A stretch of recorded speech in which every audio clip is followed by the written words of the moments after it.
it. What I simply said was, Obi is Abiola. Why is Obi? How is Obi Abiola? Obi is the one that ignited the passion of the underdogs. Every Nigerian that believed himself to have been disadvantaged, who was engaged in the political process to a very large extent. If I say every, I'll be discounting my brother Yele.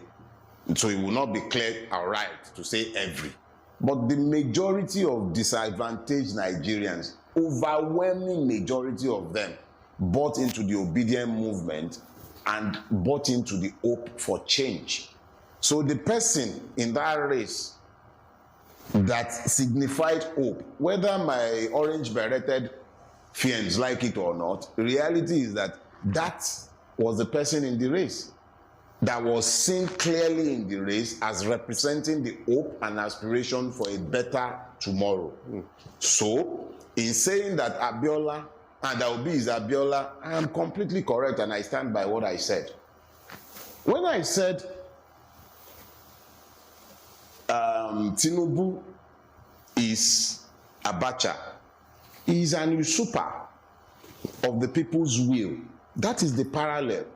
He has a stolen mandate on him. Nobody has given him that mandate. He stole it, he bought it, he snatched it, he killed for it, literally, because nobody gave him that mandate. It is a procured mandate.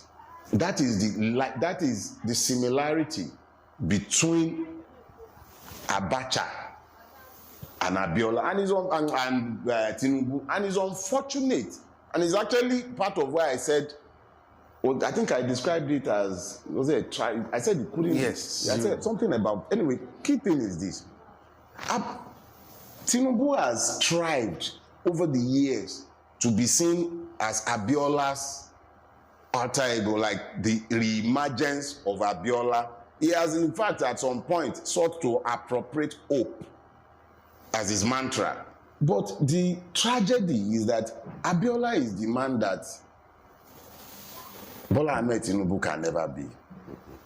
No matter what else anyone might have to say about Abiola, he wasn't a criminal.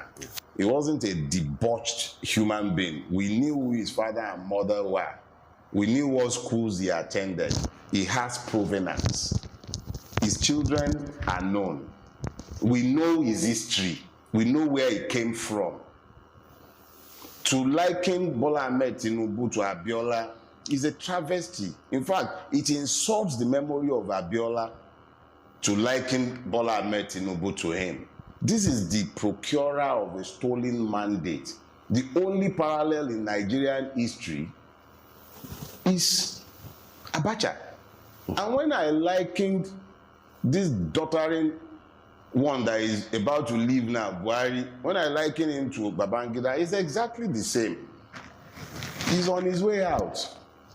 He is irrelevant. His time is done. He superintended a process that could have delivered historical change, but he elected with his own hand to become party to the criminality of the man who has procured the mandate fraudulently today. It's amazing that the same man who sat down to kill people, he was the head of state, executing them by Ojulope and Oji, Bartholomew and all those two. The same man for drug is the same man that is today assisting a man who has been indicted for laundering drug funds. Even if that is all it is, Muhammadu Buhari is the one that has superintended a stolen mandate for look, it's a travesty of history.